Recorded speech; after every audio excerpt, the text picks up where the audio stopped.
This is Jim Fetzer, your host on The Real Deal. Continuing research on Fukushima, I have two experts with me today, I'm very pleased to say. One is Christina Consolo, also known as Rad Chick, and also Loren Moray from San Francisco, Oakland Bay area, who's an independent geoscientist. Both of them have done extensive work on Fukushima.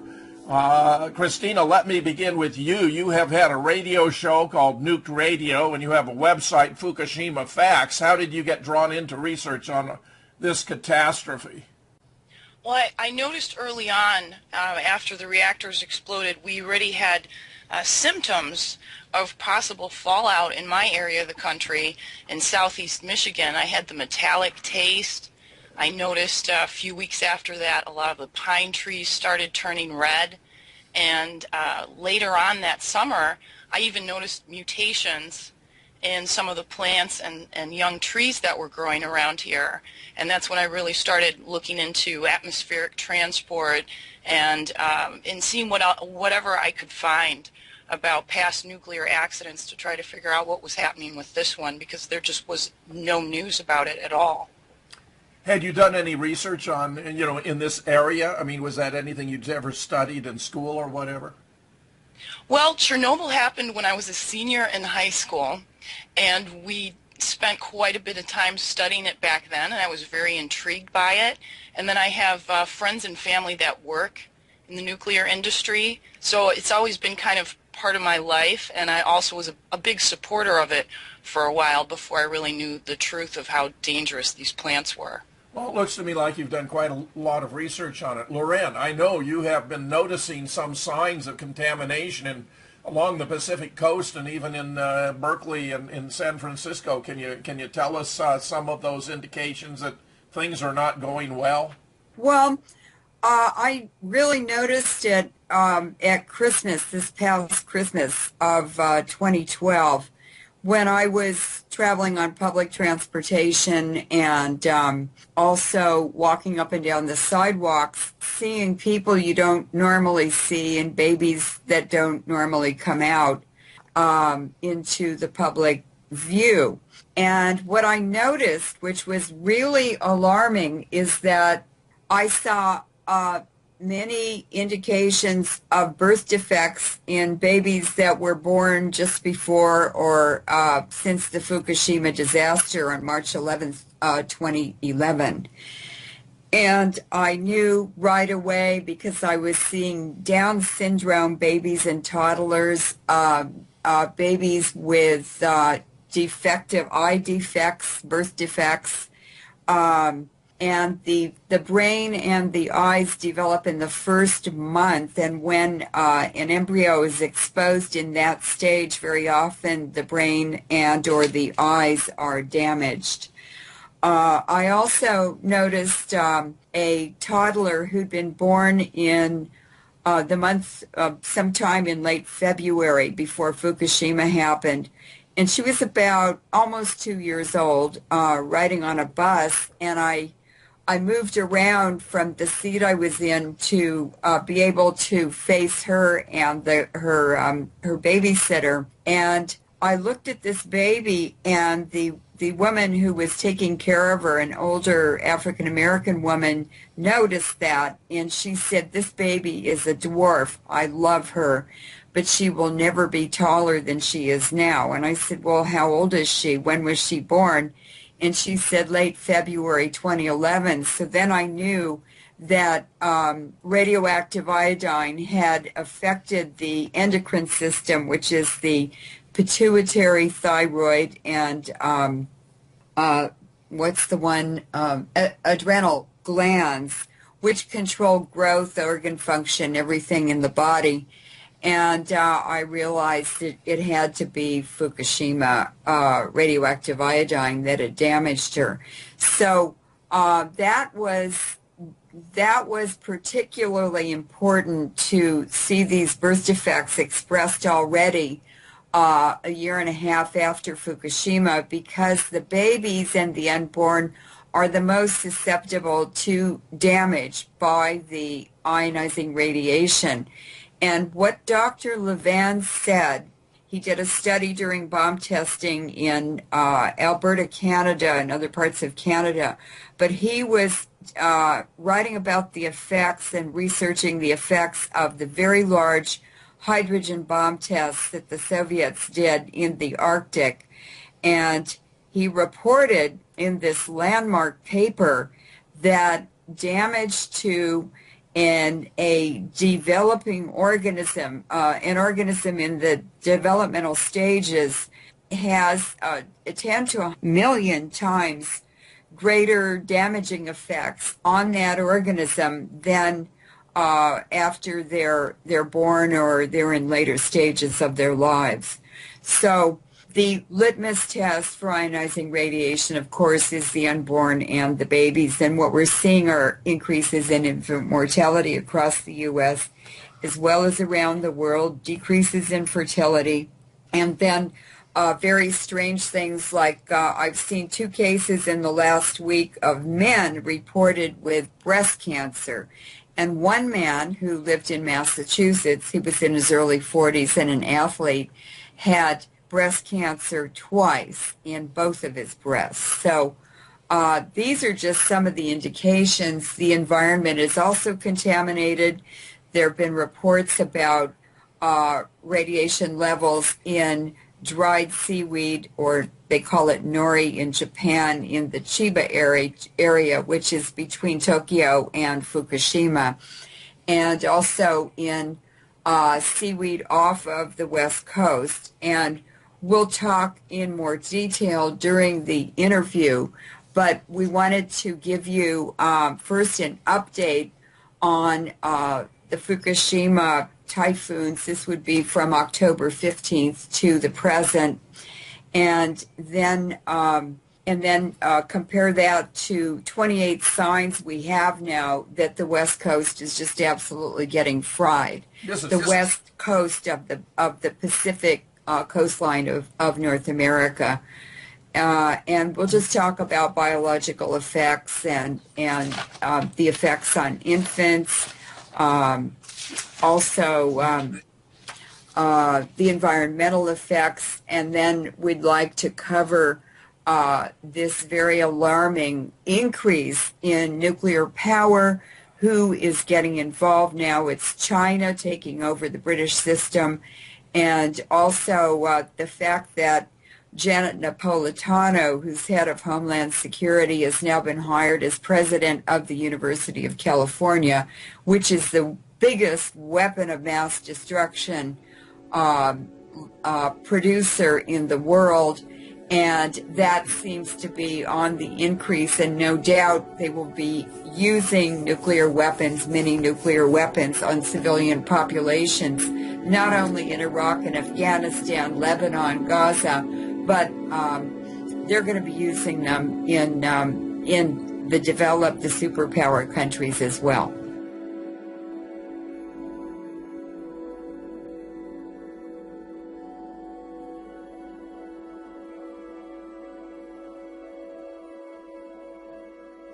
Hi, this is Alexander Higgins from the Alexander Higgins blog.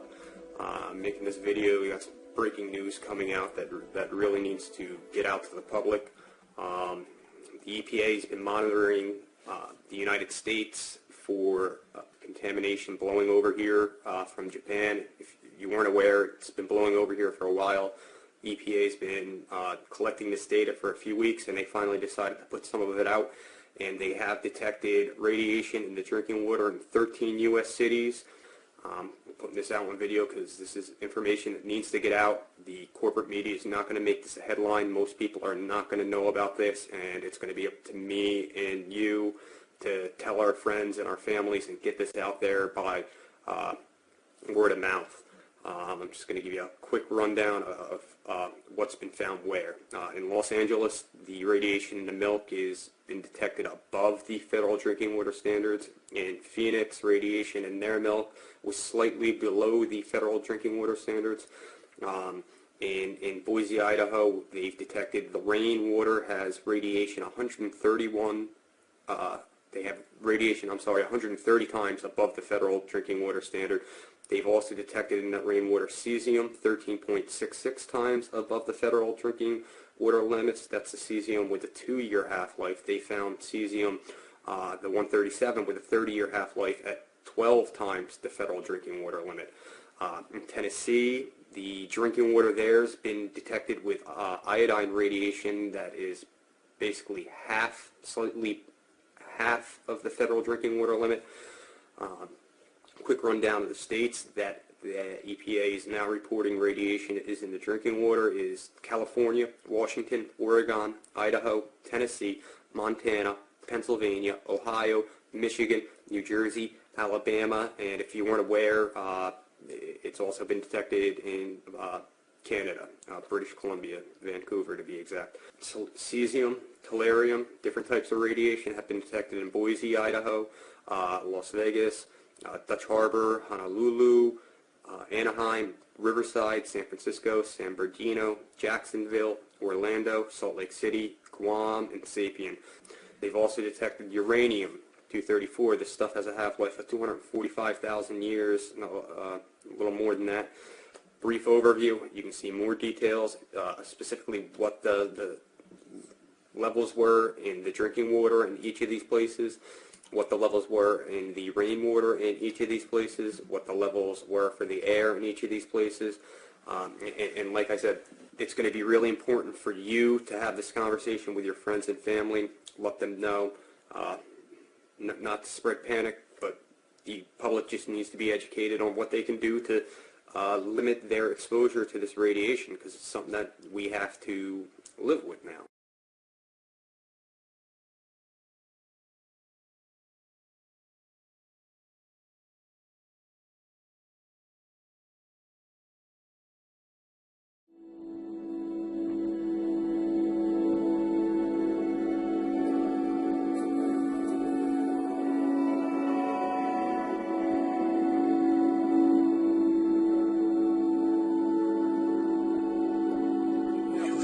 Signs in Michigan already of radioactive contamination. Could you mention a word or two about those?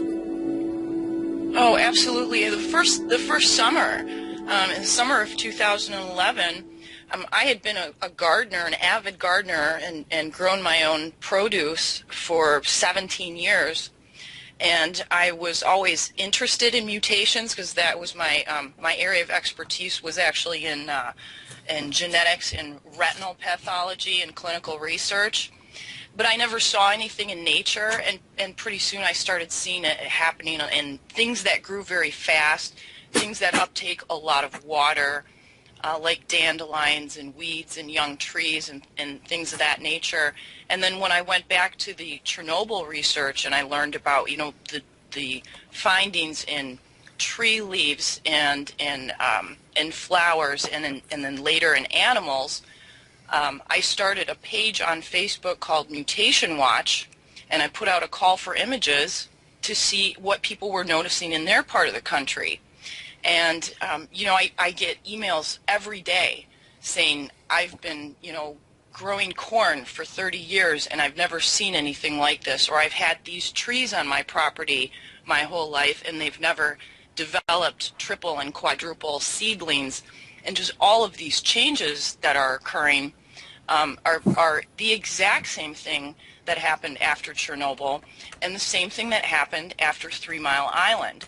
And I made the acquaintance of a woman named Mary Osborne, who's known as the mutation lady of 3 Mile Island. And when anyone in that area notices something funny growing in their yard, they call her and she comes over and takes a picture of it. And she's collected thousands of images over the years. And when you put our images next to each other, it's all the same thing. So, you know, in order for this correlation to be incontrovertible, we need to test these plants, but there's no way to test them because the universities are not going to let you just walk in and use their very expensive equipment. And even to test just one small section of a plant would take hours to do. So we're kind of stuck with just collecting images for right now, making those images available to researchers who want to use them in any of the research that they're doing. and just to keep asking the public for data and sourcing as much of that as we can through social media, and in turn, getting the word out with social media as much as possible too, since all of these agencies and organizations that have been set up to protect us and warn us about fallout or other contaminants are not really doing their job, at least from the evidence that we're seeing.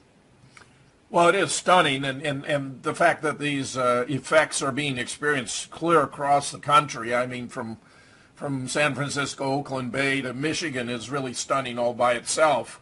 Lorraine, I know this new study includes a map showing where the contamination is the greatest in the West, that the area of greatest concentration appeared to be Chicago. And I wonder what that means. Have you got an interpretation about why Chicago or that area should be, heavy among the many areas in the country that are being so strongly affected? Okay, you're referring to the contamination map from the article 28 Signs that the West Coast is being fried? Yeah. Okay. First of all, that map is a combined it's a map of combined radiation contamination from different sources. So part of it is the radiation that has been released every day from nuclear power plants across the U.S. So that's why there are more symbols on the eastern half of the U.S. Many of those are nuclear power plants, which have been in operation since the 60s and 70s. But also there is contamination from the military sources, depleted uranium, and so forth on military bases and firing ranges and bombing ranges in the U.S., which that stuff is all over the U.S. Every base is contaminated with it, I think you could say.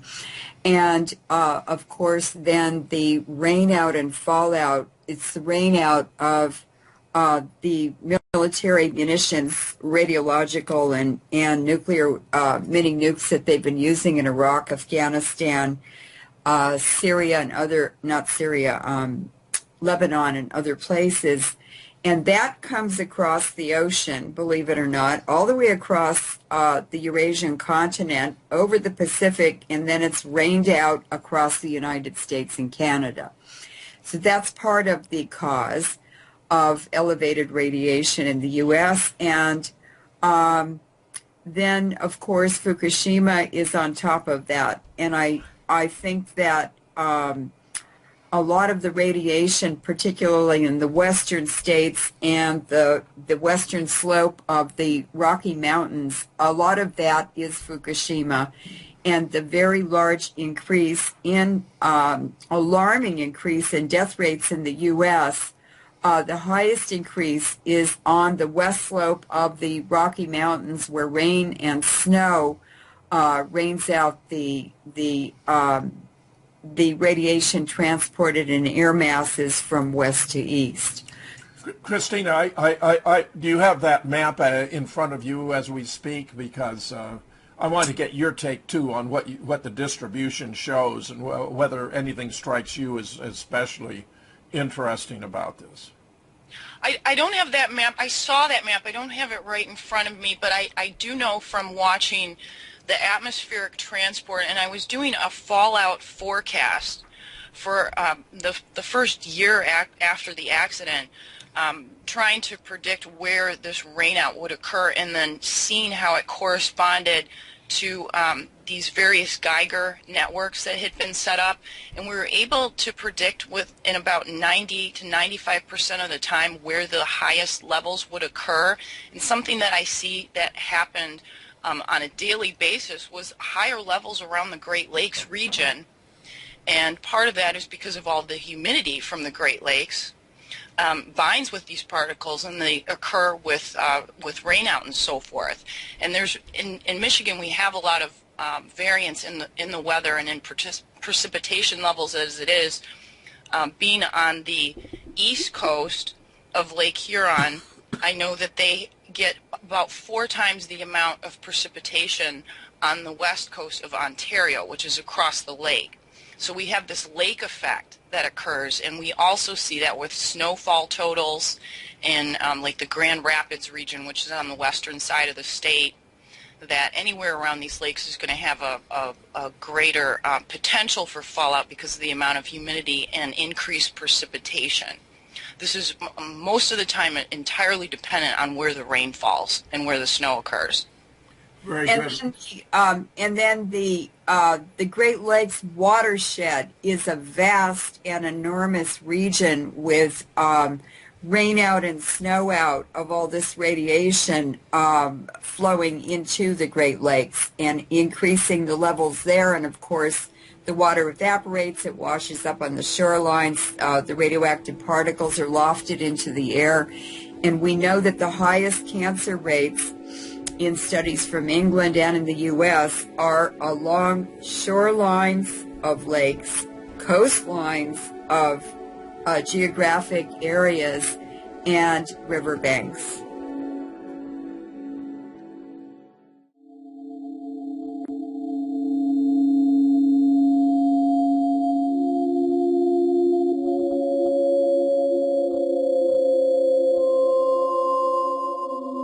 Well, let me just encourage everyone to pull up the article, 28 Signs the West Coast is being absolutely fried with nuclear radiation from Fukushima, since we're going to be discussing, just as we are now, not only the map, but also the 28 signs, where I'm very keen on getting Loren and Christina's explanations about why those are so significant.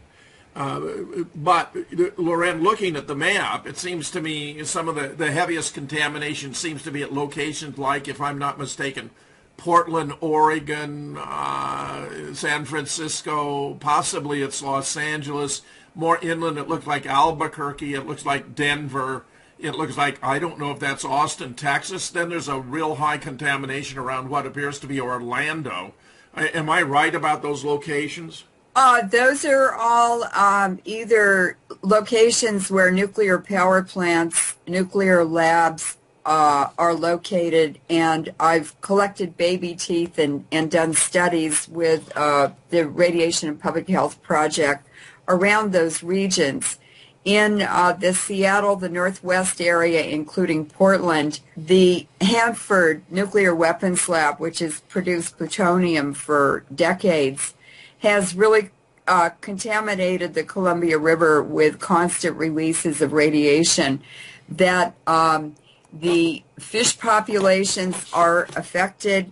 The salmon in the Columbia River have increasing female populations and decreasing male populations, which is happening globally in the human population due to the hormonal and other effects of ionizing radiation on glands. And we have much more intersex now. That's where male and female reproductive cells are mixed in the same organism. That shouldn't be happening. And so polar bears in the Arctic, where the Russians, the Soviets, did nuclear bomb tests, the females look normal and they have cubs with them, but they also have vestigial penises as well as female reproductive organs. There's been a study done at Svalbard in the region of the nuclear bomb tests by the Soviet Union. But it's happening in the human population, and intersex is being reported all over the world in humans. But now we know that polar bears in the Arctic region and seals and walruses also have reported fur loss. They're losing their hair, their fur. They have open sores. The same thing is being reported in the moose population along the Canadian-U.S. border from the Pacific to the Atlantic. So this is radiation damage. Radiation exposure causes these things, and it's also happening to flight crews for Alaska Airlines, to pilots, flying through the contaminated air column. The whole sky, the atmosphere is contaminated all the way up into lower orbital space with this Fukushima very dynamic, very mobile plumes and nanoparticles that just spread all over the world. And by 2020, the entire Pacific Ocean will be contaminated by Fukushima radiation. It's just dumbfounding. What do you make of these sexual aberrations? I mean, is that because sex chromosomes are particularly sensitive to radiation? Is it just one more manifestation on the order of the birth defects that you're observing showing up with greater frequency in public places? I mean, it's all very profoundly disturbing. Well, it's because ionizing radiation, and particularly depleted uranium or uranium, is a hormone and an estrogen disruptor. There was a very good study done at the University of New Mexico, very, very good study, and they exposed pregnant female mice to drinking water contaminated with depleted uranium, but at levels that the government says are safe. And it caused birth defects, it caused changes and abnormalities in the uterus, the lining of the uterus. And of course that is the main cause of endometriosis in women. It's increased horrendously since bomb testing, particularly around nuclear facilities. So when you change the messenger molecules in the reproductive system, all kinds of strange things happen. This isn't normal. It shouldn't be happening, and men shouldn't have female reproductive cells in them, and women shouldn't have male reproductive cells in them. This is all new, and it's part of the miracle, of the nuclear age. It's a nightmare. Christina, are you detecting, or are there any indications of similar serious sexual abnormalities in Michigan or other areas with which you're acquainted?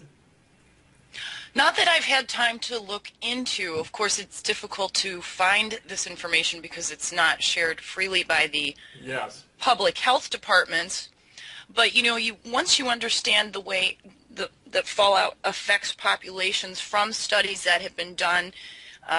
There were some very good studies that were done in the UK in the 60s about childhood leukemia that was very large in populations where women had had x-rays done during pregnancy, and they found that the earlier in the pregnancy that a pelvic x-ray was performed, the greater likelihood of that baby, just from one x-ray, that baby had a 50% increase in its chance of developing leukemia, kidney cancer, or brain cancer. And the number actually got higher the more x-ray exposure that infant might have had. And the study that was done, they tried to correlate this too with fallout. In each bomb test that was done during peacetime, it exposed people to approximately one x-ray, or the amount of radiation from one x-ray. But we know just at that low level that it can be extremely damaging. From studies that were done back in the 60s, one in particular that I'm thinking of, it was from the University of Michigan, that correlated the effect of radioactive iodine in infants compared to adults, and it was, as Loren had said, 10 to 1,000 times higher for infants than adults, and the exposure is greater for inhalation versus external exposure too. So now that we have this ongoing fallout that's coming out in our rains, getting into our food supply, you might only be getting a little bit here and a little bit there, but this is cumulative. And this is going to be going on the rest of our lives and our children's lives, because there's no way to shut off what's going on at that plant. Yeah. We have no way to clean up, you know, the three melted fuel cores that are in the ground and this endless pouring of water. I mean, what this plant has turned into is just a radiological, you know, generating machine, and there's no way to turn it off. It's just stunning. I'm just, blown away that Japan would go the direction of nuclear energy when it had suffered the nuclear bomb attacks at Hiroshima and Nagasaki. I mean, you would have thought there would be a tremendous cultural revulsion against even doing that. And yet they appear to have been sold, a package of how beneficial it would be. Even Einstein said he thought it was, splitting the atom was a ridiculous way to heat a cup of coffee. I mean, to boil water. I mean, I really do think that the nuclear energy industry has abdicated its responsibility. And of course, we all know about the terrible problem of nuclear waste, which has never been resolved, and where, Loren, you may have mentioned recently how the situation in Washington is catastrophic because there seems to be all of this nuclear waste that's heading toward an aquifer. It may have been Maya Nadesan in an interview we did just this past week with whom I was discussing, but all of this is terribly disturbing. Yeah, what I wanted to mention to add to what Christina presented on the sexual effects of ionizing radiation is that in September of 2007, the United States Geological Survey, the USGS, published a paper, peer-reviewed, and it was a fish study across the entire United States on intersex in fish populations. And what they did was they sampled rivers all over the U.S., and they took the male fish and investigated the reproductive tissues to see how many of the fish, what percentage in each particular population sample expressed intersex, and that's where the male and female reproductive cells are mixed in the same organism. And what they reported was every sample that they collected in the United States had levels of intersex in the male fish population, ranging from low levels up to 95% of the males in the sample. Across the entire U.S., there was only one river where the male fish did not express intersex at some level, and that was the Yukon River in Alaska.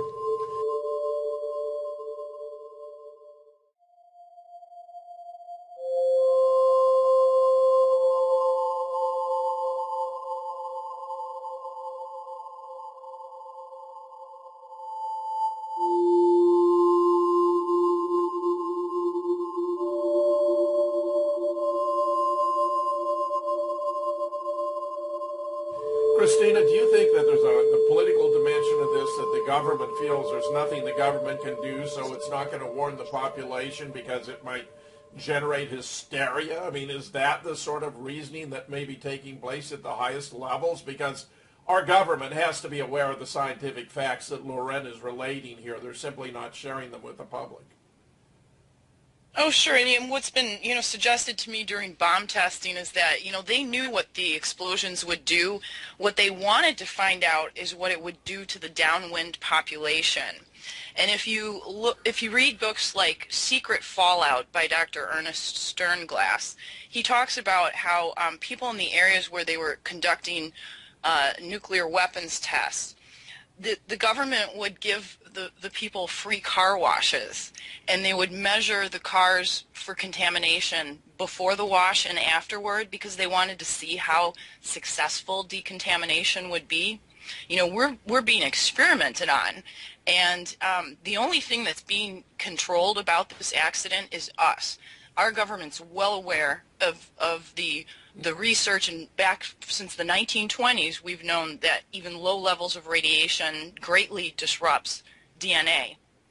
and they've continued to introduce this into our environment, and whether it is to make a sick population that will then, the healthcare industry will be able to generate more revenue from, or if it's for control reasons. I don't know as much about that as Loren does from the historical or political perspective.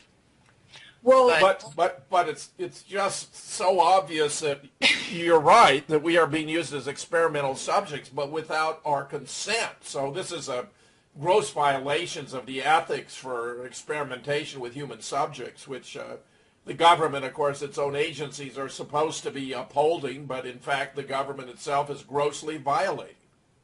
well, 85% of the key positions in the U.S. government are held by Skull and Bones men from Yale, and Skull and Bones leads us directly to the London financiers and the Anglo-American Permanent War Crimes Racketeering Syndicate. So you're suggesting that Yale and Skull and Bones are really a conduit for producing intel operatives and corrupt officials for the American government to maintain its course in relation with DHS, Homeland Security, the CIA, and so forth. I think that there's plenty of evidence that has been, out in the public venue that supports that. But I'd like to go back to the bomb testing effects. Now, Christina said, of course, the government knew, and I'd just like to provide some evidence that supports what she's saying. In the later 2000s, I was testifying in the Nevada legislature and working as a research staff scientist at the Lawrence Livermore Nuclear Weapons Lab, and we were studying the metal canisters and doing pilot studies in New Mexico and in Nevada on storing nuclear waste in this special metal alloy cans. And I met a woman who was actually a Rothschild. She told me secretly, but not to tell anyone. And she was very impressed with the work I was doing. So she went to all of the meetings there in Pahrump, which is a little tiny town near the Nevada test site. And she found out that the EPA, the Environmental Protection Agency, actually had a secret dairy at the Nevada test site all through nuclear bomb testing. And they were measuring the radiation in cows, in calves, and in their own workers who shoveled manure and fed the cattle in that dairy. They also had cattle herds, meat-producing herds that they were also testing, and that was classified. But she went to town, and she actually got the report declassified and gave it to me. Another piece of evidence is that cattle mutilation during bomb testing began to be reported, and it really turned into a very big issue in the U.S. And what a radiation activist told me was that he walked into an office one day in the Midwest, another activist office, about this cattle mutilation. And they had a stick pin map where they had put a stick pin for each cattle mutilation reported across the U.S. He said they were all downriver or downwind from nuclear facilities. And the sheriff in one county actually went up to a black helicopter that had landed at a very tiny airport out in the wildlands, the farmland, and discovered it was Army personnel with samples of tissue from cattle. They'd mutilated cattle in that area. And it was the Army taking samples from horses, cattle, killing them, and then throwing them out of the helicopter after they sampled them, or leaving them on the ground smelling like formaldehyde. And this has been a military operation the whole time to monitor the health effects, the radiation levels, and the samples were always taken in the cattle from the eyeballs, that usually has the lowest radiation level in the body, from the rectum and different organs in the cattle. It was very systematic. We also know that what happened in the bomb test period is happening now to monitor the Fukushima radiation. And what they're doing is there's a big effort by the military and the nuclear establishment to manipulate the vital statistics of the U.S. and other countries by secretly aborting, forcing women with defective fetuses to abort them. And then it's reported in the vital statistics to the Centers for Disease Control from each county as voluntary abortions by these women. And that keeps the birth defects and so forth out of the vital statistics at the Centers for Disease Control. And of course, these statistics are used globally. So they're fudging everything. So these are feti that actually are suffering serious genetic abnormalities, but they're Yes. covering it by... And they have special units now set up in the county hospitals where they're sending poor women, Native Americans, African American women, poor people, and forcing them to have abortions, because the food streams in the United States into different populations and different socioeconomic groups are also contaminated with radiation. The highest levels are in the poor populations, the poor sector of minorities and poor people. And the best food, the cleanest food, for instance, you can buy at Whole Foods, where they are importing food from the Southern Hemisphere, and they always have been since they went into operation and became a corporation and a food provider for the U.S. So food streams are also being poisoned. Well, it's just stunning. There are those, of course, who surmise that this is actually something that's being allowed to happen in order to contribute to the depopulation of the world. And, you know, one might think that presumes a rather cynical point of view, but the government really doesn't seem to be doing anything that it could do to protect the interests, the health and welfare of the population, the citizens of the United States in this instance. Well, it's hard to believe. It's really, really surreal. It's Orwellian. It's a nightmare. But a very, very interesting book has been published called Political Ponerology. And ponerology is the science, it's a science on the nature of evil. This particular book is addressing political purposes, political ponerology. And it's by Andrew Lobachevsky, who died recently, but he and a group of scientists in Poland wrote this book about the evil politicians during the Soviet era. The book had to be burned by him because he was told that the Polish intelligence was coming to his house to take it. And he and some of the scientists moved to the Soviet Union, rewrote it, published it. The same thing happened there. He came to the U.S. and he finally published it in his late 80s in the U.S. in about 1985 or 90. But Brzezinski blocked it from being published. It's finally been published, and if people are interested in how things like this can happen to humanity and to the biosphere and to this planet, it's a very, very interesting book. And Loren, on that note, we're going to have to take our break. This is Jim Fetzer, your host on The Real Deal, with my two very special guest experts on Fukushima, Christina Consolo and Loren Moret. Will be right back.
This is Jim Fetzer, your host on The Real Deal, continuing and concluding my conversation with Loren Moret and Christina Consolo about Fukushima. I really am at your disposal because the two of you are the experts. I know we want to address the 28 indications that that the West Coast is being fried with nuclear radiation, but I leave it to your discretion as to how we shall proceed.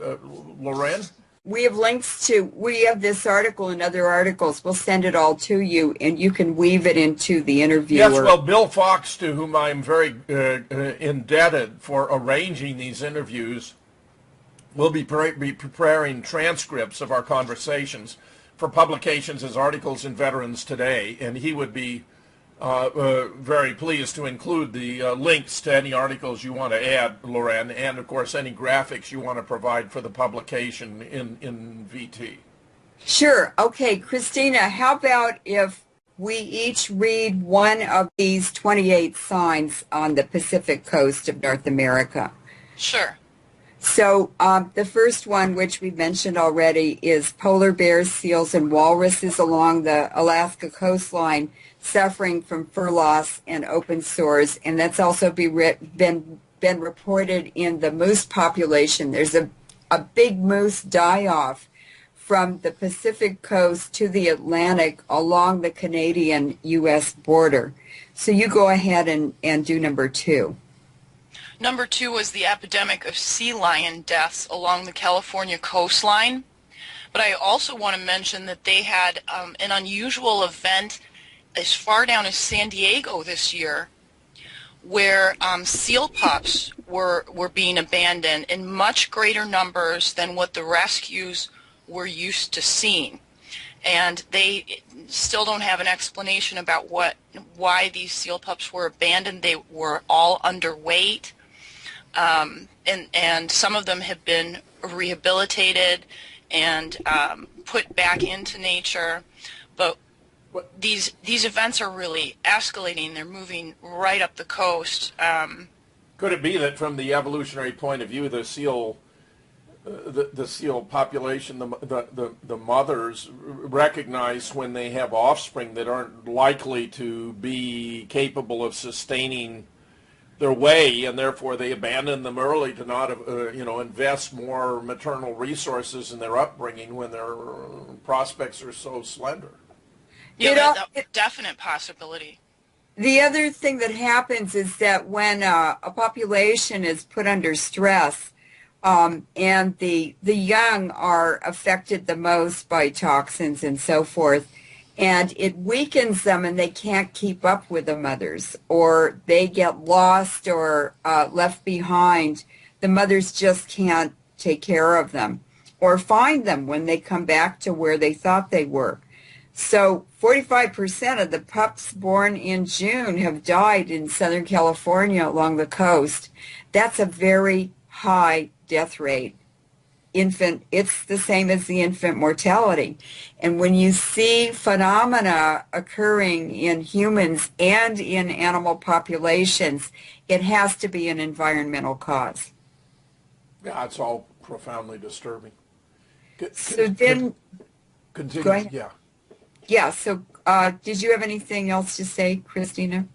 No, I did try to track someone down at NOAA to comment on the seal mortality and what was found in terms of the testing for radioactive materials, because Any News had reported over a year ago that they did find radiation in the seals, but that it wasn't above what they expected it to be for normal background. However, they never indicated if it was cesium or strontium or what they tested for and what the levels were.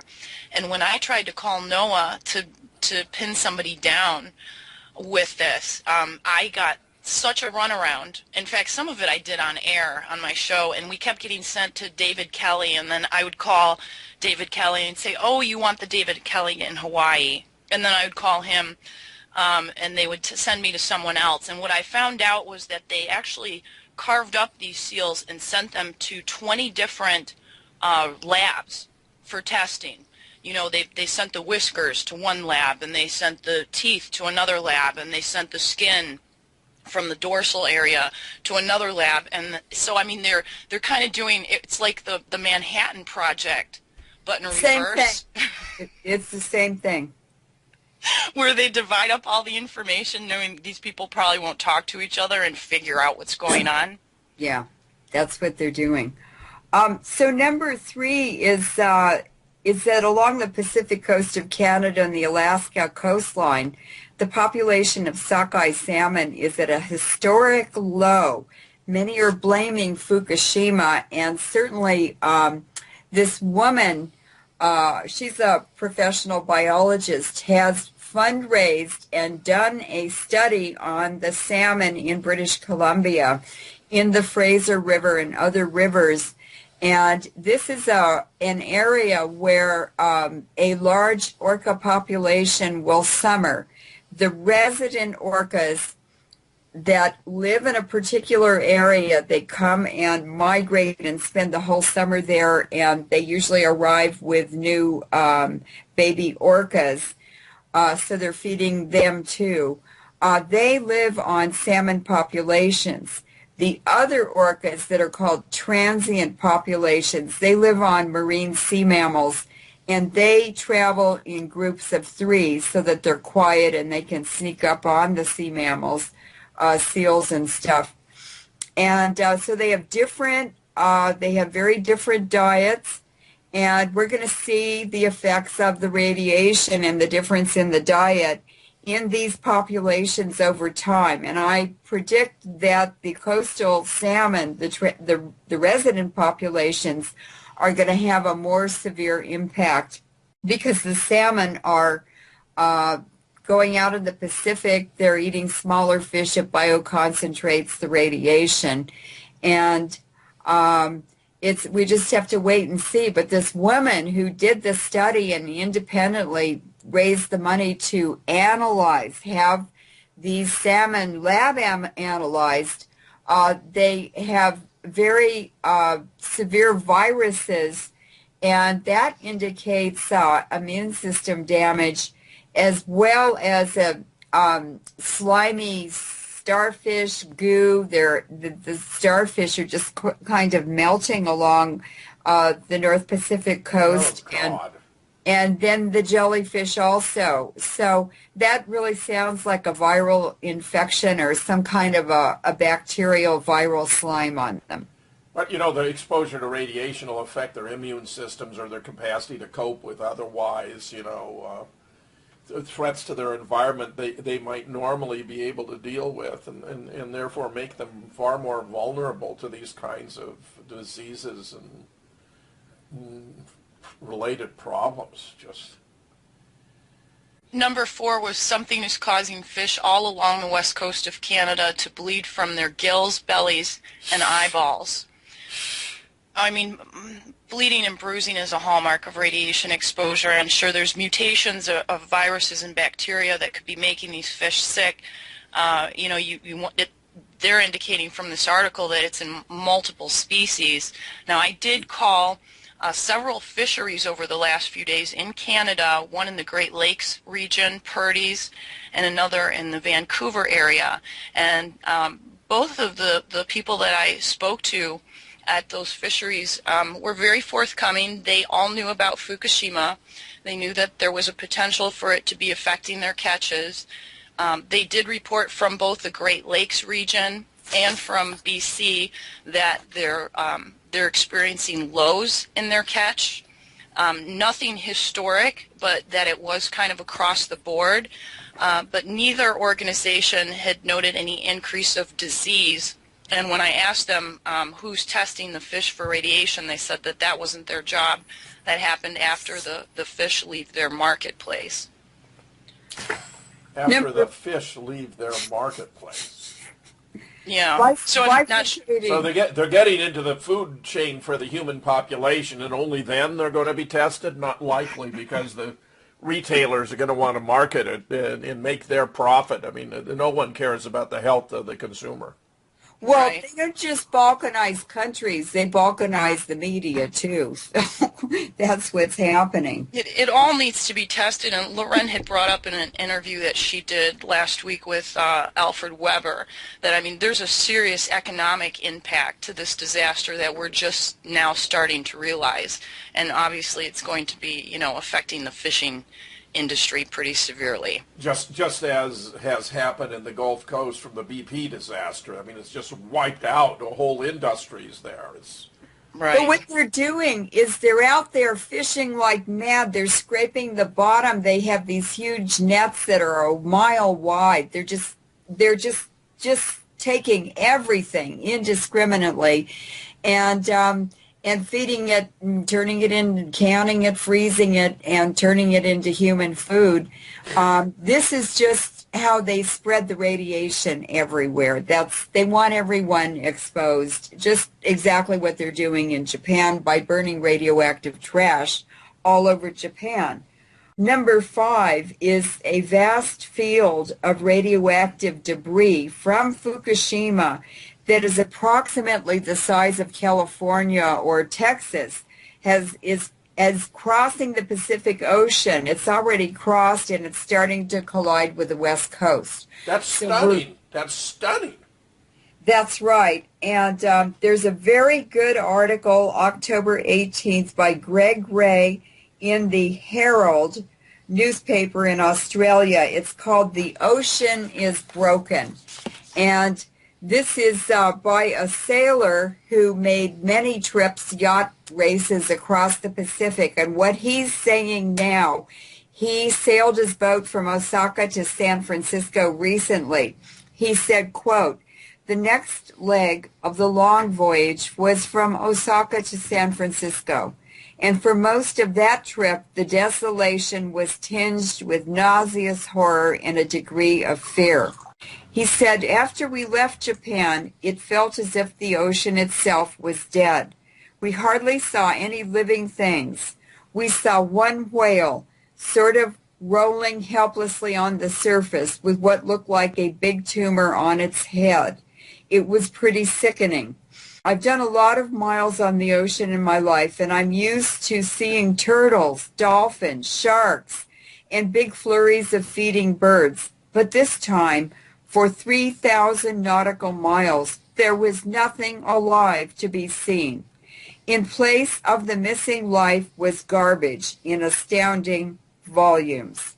In a lot of places, we couldn't start out our motor for fear of entangling the propeller in the massive pieces of rope and cable. That's an unheard of situation out in the ocean. If we did decide to motor, we couldn't do it at night, only in the daytime, with a lookout on the bow watching for rubbish. On the bow, in the waters above Hawaii, you could see right down into the depths. I could see that the debris isn't just on the surface, it's all the way down. And it's all sizes, from a soft drink bottle to pieces the size of a big car or truck. We saw a factory chimney sticking out of the water with some kind of boiler thing still attached below the surface. We saw a big container type thing just rolling over and over on the waves. We were reeving around these pieces of debris. It was like sailing through a garbage pile. Unbelievable. That is reality. That is what is happening.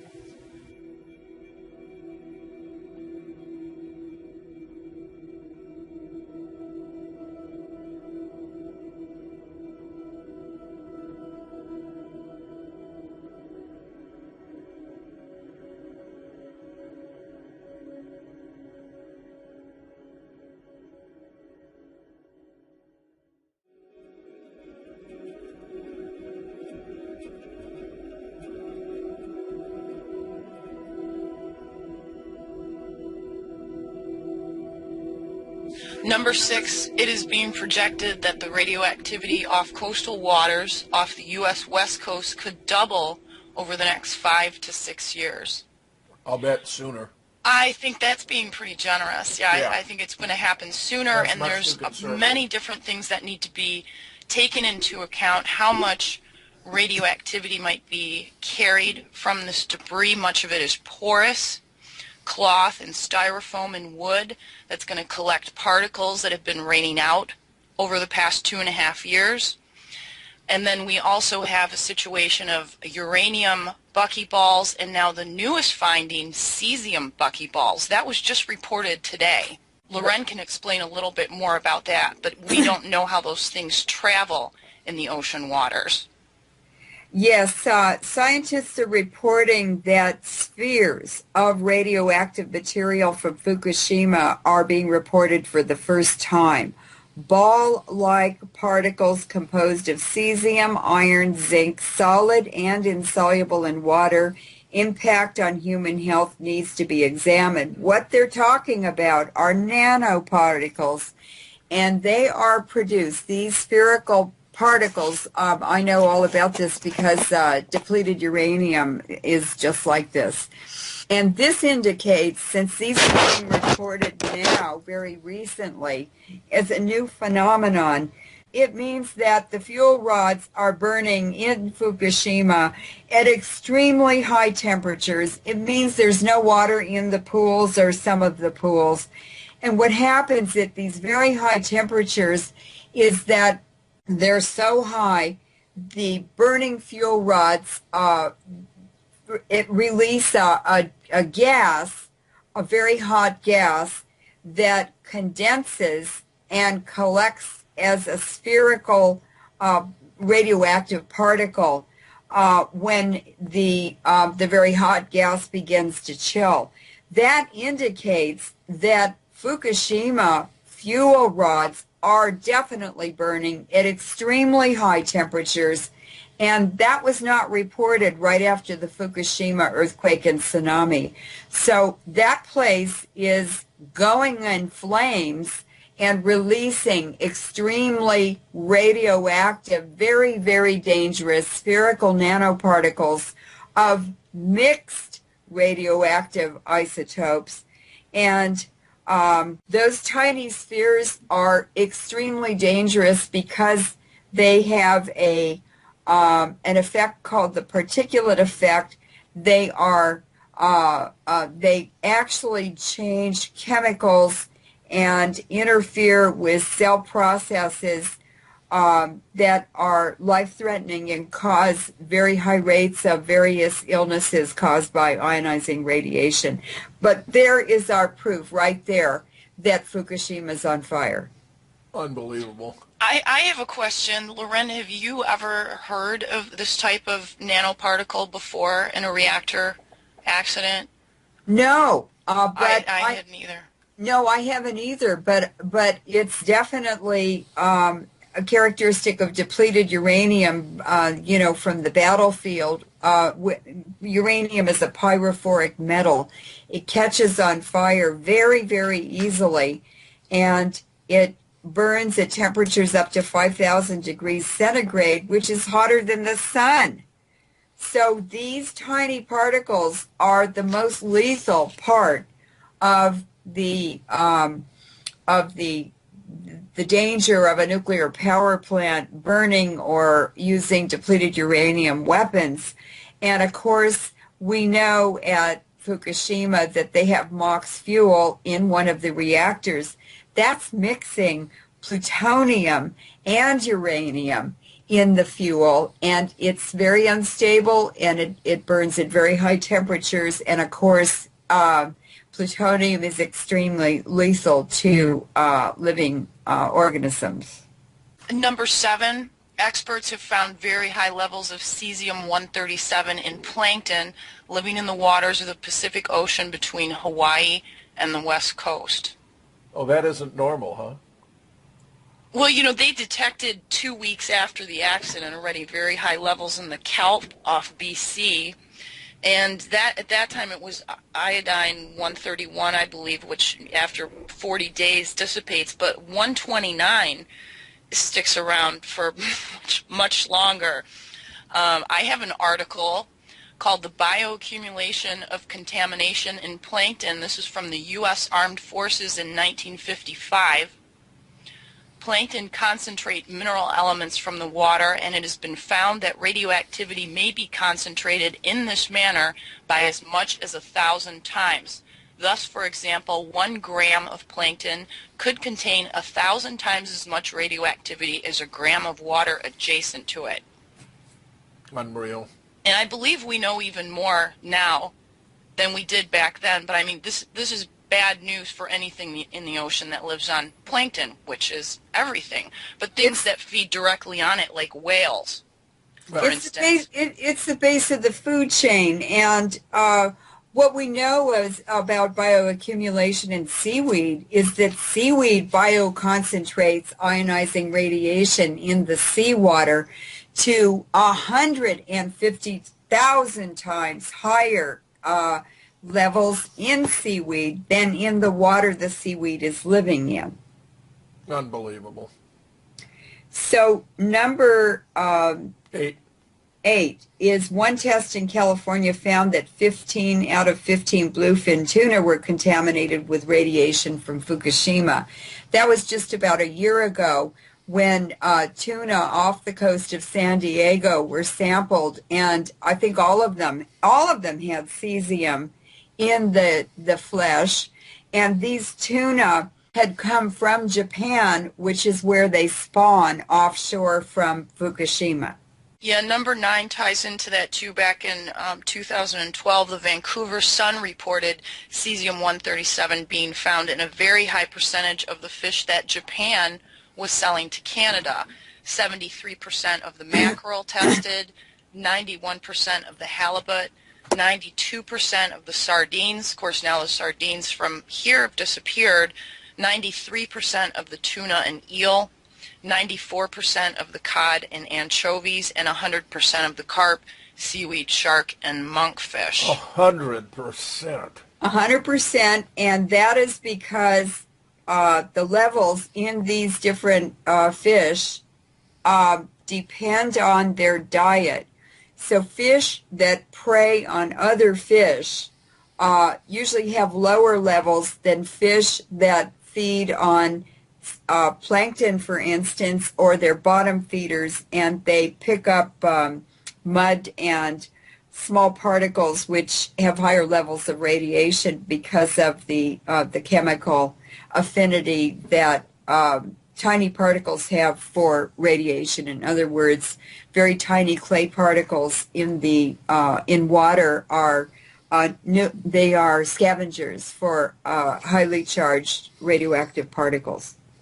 10. Canadian authorities are finding extremely high levels of nuclear radiation in certain fish samples, and that's some fish samples they tested have very high levels of radiation. One sea bass sample collected in July, for example, had 1,000 becquerels. That means disintegrations per second per kilogram of cesium.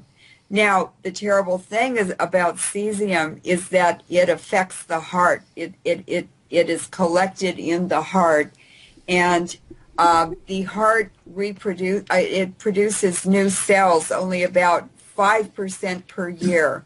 So we're seeing athletes, racehorses, celebrities during performance, pilots while they're flying are collapsing, they're dying of heart attacks or cardiac failure.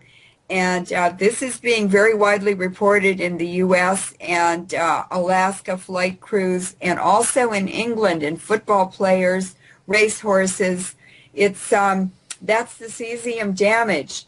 Now, what people don't realize is that nearly 2,000 radioactive isotopes are produced in a fissioning process, and that's what's coming out of burning and coming out of the fuel rods. So you have to multiply the danger of the cesium they're reporting by almost 2,000 other isotopes. We're getting absolutely bombarded. If I pick up on number 11, people developing cancer from eating contaminated fish, what I'm stunned by this is that it seems to be having such a rapid effect. I mean, here we have this Daniel Hirsch, a nuclear policy lecturer at UC Santa Cruz, who's telling Global Security Newswire we could have large numbers of cancer from ingestion of fish, and I take it they're already showing up. It's already showing up. I mean, how quickly? You know, it's just astonishing that it should be that fast. Well, you know, part of the problem too is that when you look back at Chernobyl, in Japan they're saying right now all these kids that they're finding thyroid problems with, you know, they're developing nodules, some of them have early cancer.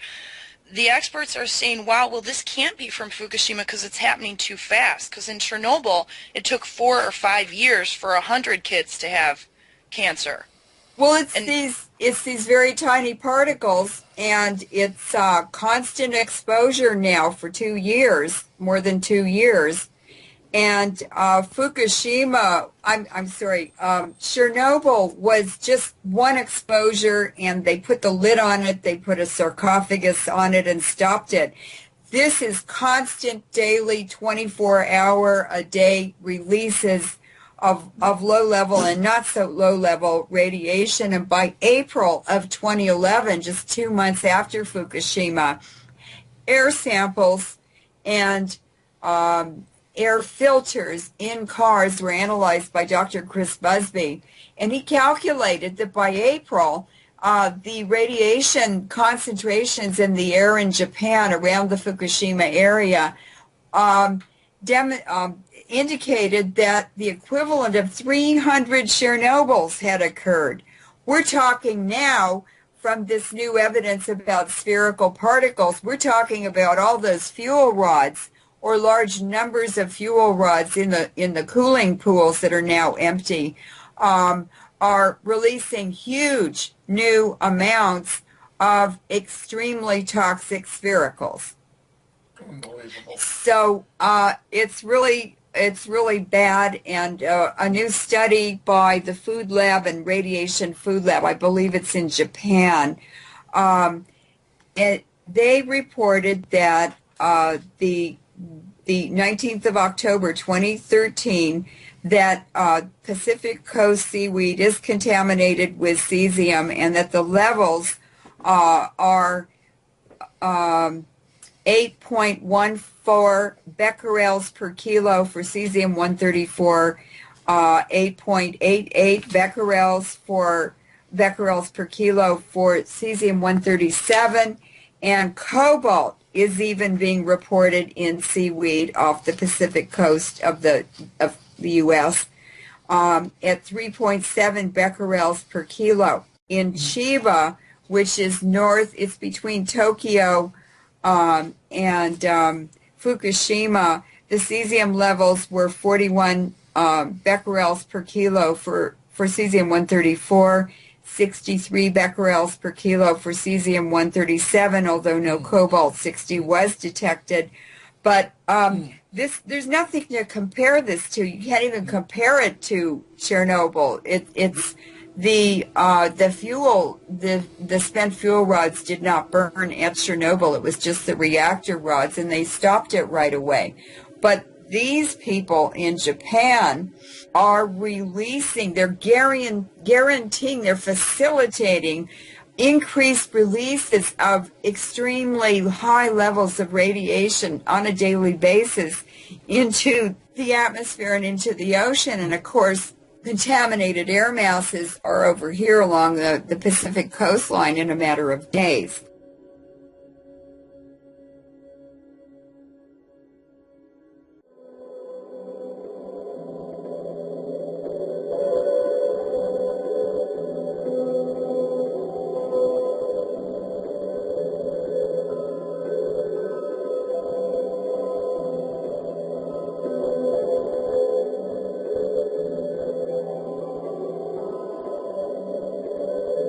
Number 12 is the BBC News recently reported radiation levels around Fukushima are 18 times higher than previously believed. And, you know, again, it's TEPCO's numbers, which are always revised higher. And with the last few weeks where we've had kind of this escalation of events, one of the things that I found really curious is that because of a wall that was built underground to block the corium from going out into the sea, or highly contaminated water going out into the sea. Effectively, they've dammed up the site so that the ground is now becoming saturated. And if you have this underground, corium lava field under the reactors, you have groundwater that's flowing through the site, and you have water that's continuously being poured on the reactors, and they're only collecting 300 or 400 tons of that a day. I think what we're going to see eventually is that this corium groundwater combination is going to be coming up around the site, and at that point workers aren't going to be able to be there. There's no way to protect them, especially from tritium, because tritium will go through everything.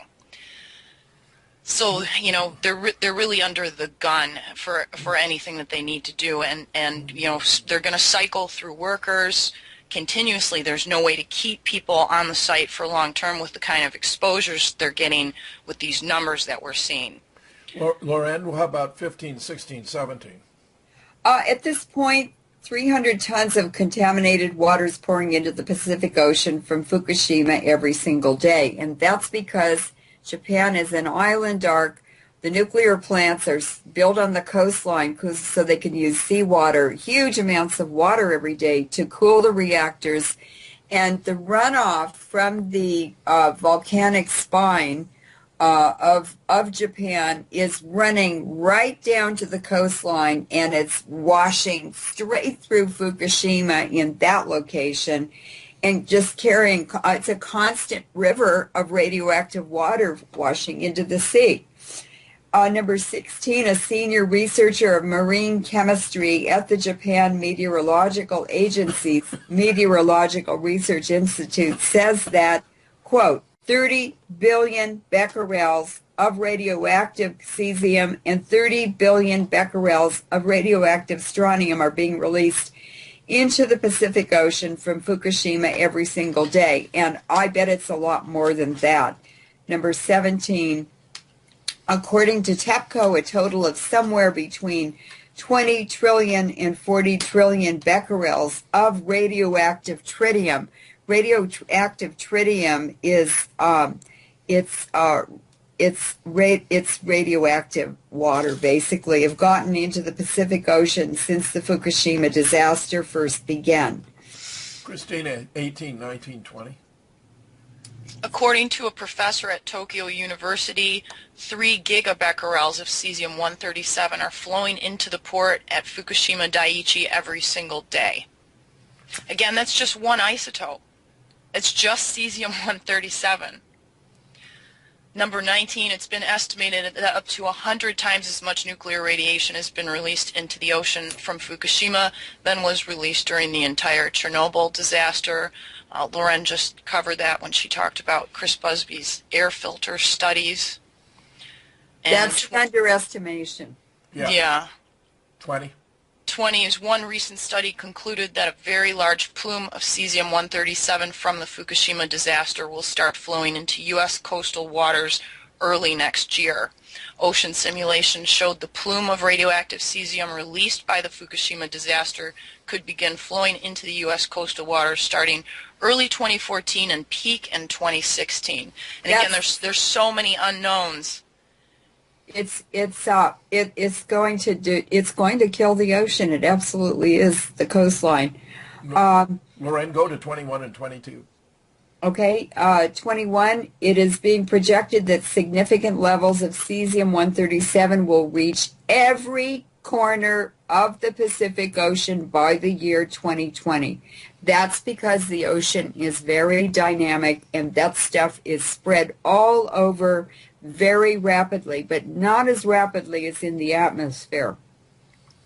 22, it is being projected that the entire Pacific Ocean will soon have cesium levels 5 to 10 times higher than what we witnessed during the era of heavy atomic bomb testing in the Pacific many decades ago. That's going to absolutely kill the fish populations. Christina, 23, 24. The immense amounts of nuclear radiation getting into the water in the Pacific has caused environmental activist Joe Martino to issue the following warning: your days of eating Pacific Ocean fish are over. I mean, mine were over 2 years ago. Smart. You were ahead of the curve.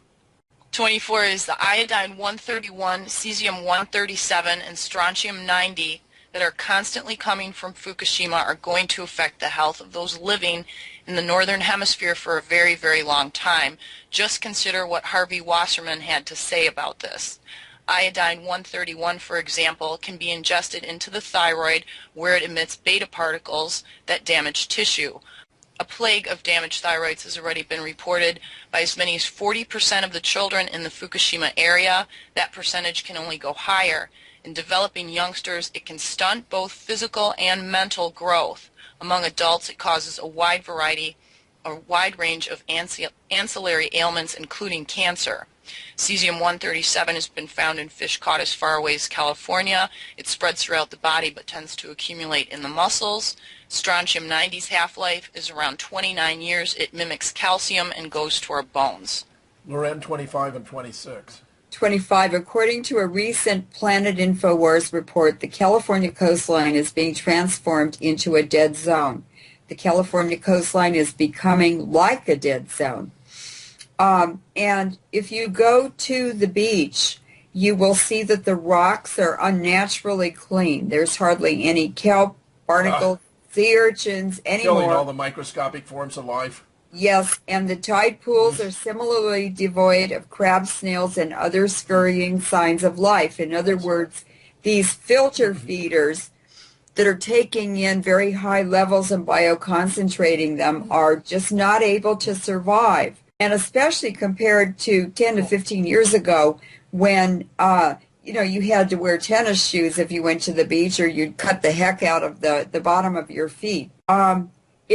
Life is being exterminated. The ocean is going extinct. Unbelievable. And then it's carried into the Atlantic Ocean, and it will happen there, in the Arctic Ocean, and around the Antarctic. They're killing the entire global oceans. 26. 26 is a study conducted last year came to the conclusion that radiation from the Fukushima disaster could negatively affect human life along the west coast of North America from Mexico to Alaska for decades. Loren, 27. According to the Wall Street Journal, it's being projected that the cleanup of Fukushima could take up to 40 years to complete. It's never going to stop releasing in our lifetimes. I agree. 28, Christina. Yale professor Charles Perrow is warning that if the cleanup of Fukushima is not handled with 100% precision, that humanity could be threatened for thousands of years. And he is referring to the fuel extraction in part, which is scheduled to start in 15 days from reactor 4. They actually are currently moving the fuel from reactor 6 into the common spent fuel pool. Now, they began that in mid-October, but it took them 3 weeks just to pry off the reactor lid in reactor 6, and that reactor was supposed to be fine. It didn't have any damage that was reported, and if they found anything once they got inside that reactor, they haven't talked about it, but they're currently moving that fuel, and they're going to be moving the fuel from number 4 at the same time and around the end of November. In the minutes we have that remain, I'd like your concluding reflections, Christina. Well, I think this is an issue of enormous complexity, and it's difficult to really wrap your mind around it, even if you do nothing else but read about this problem day after day. And I know many people that have. Fukushima's changed their lives because they realized right from the beginning the magnitude of the disaster. And for people who are kind of overwhelmed by this, it's the only thing you have to remember is that all radiation is bad, and everything that you can do to eliminate it in your daily life is good for the long run because it's cumulative, and you kind of have to treat yourself like you're already a cancer patient and get lots of sleep and eat well and pay attention to the people who are talking about this, because it really is probably the most important issue that we've ever faced. Loren, summing up in a sentence or two. Well, the effects of these nuclear technologies that have been introduced one after another, it's actually resulted in a very strange phenomenon, and that is that the oldest people in the U.S., the seniors and those over 60, are the healthiest part of the U.S. population now. And the younger populations are having worse and worse health histories and health effects. And as time goes on and they become adults, all that exposure in the womb is expressed later on in their health. And the highest increase in death rates after Fukushima was reported in basically are the soldiers who returned to Texas from the battlefields of Iraq and Afghanistan. They're the most exposed. They're already carrying a body burden that's almost killed them. And that little bit of Fukushima radiation just was the last straw. And so Lorette Moray and Christina Consolo, I can't thank you enough for being here on The Real Deal with me, even though what you're telling us is overwhelming, depressing, even catastrophic. I can't thank you enough.